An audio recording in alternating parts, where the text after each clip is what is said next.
Happy Sunday. I'm Fox 13 meteorologist Tony Sadiku here with a quick check on the tropics. And the way it stands today is we're still tracking our two tropical storms in the Atlantic, Rina and Philippe. Nothing really else of note at the moment, which is good because neither of these storms are really expected to have any impact on land. We'll start with Rina, which is barely hanging on to tropical storm strength right now. It's a 40-mile-an-hour storm, about as weak as it gets.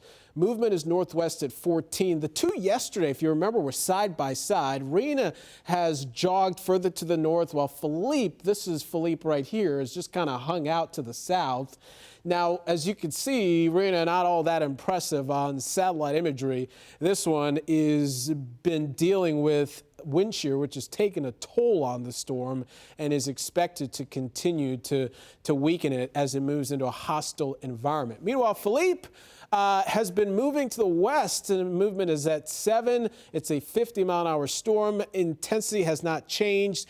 It will continue to jog to the west and get uncomfortably close, perhaps, to parts of the northern Leeward Islands here. However, it is not expected to really have any impact on those islands, as the wind field should stay far enough away. So there are no advisories for those islands, but we'll keep an eye on it as it is expected to strengthen as it eventually shifts to the north, maybe even becoming a hurricane by the middle of the week.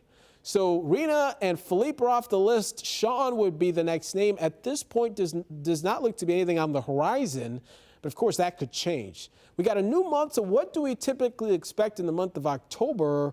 In terms of climatology, notice we don't see as much development out in the eastern and central Atlantic heading into the month of October. Just don't see as many easterly waves developing off that area. Instead, the hot spots tend to be the Caribbean as well as the Gulf of Mexico. Water temperatures tend to still be warm in these locations. But the reason we have to still remain vigilant in the state of Florida and the southeast is because, well, we also in the month of October tend to get more cold fronts and troughs of low pressure that swing across the east. And sometimes the combination of a tropical system moving into the Gulf of Mexico and a trough swinging across the east can tend to swing storms and subsequent moisture into the state of Florida. We've seen that happen a bunch of times. So we got to watch for scenarios like that playing out in the month of October. At the moment, as I mentioned, no immediate threats for us. But as always, things can change, and we keep you posted. MyFoxHurricane.com. Thanks for watching. Have a great day.